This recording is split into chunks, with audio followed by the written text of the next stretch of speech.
đời mãi buông lời. Tình yêu còn đau thì em rời xa anh, khi không còn nhau tình yêu chỉ là mong manh. Người đưa hay người quay mặt đi quá nhanh.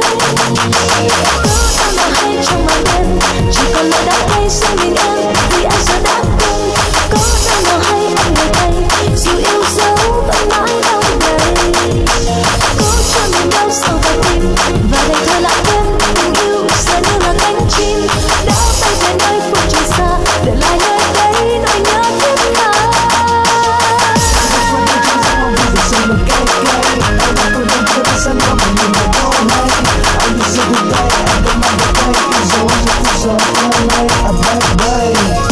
Có những lúc em mơ tình ta mãi không xa rời, có những lúc em mơ bên anh cùng như sao rơi.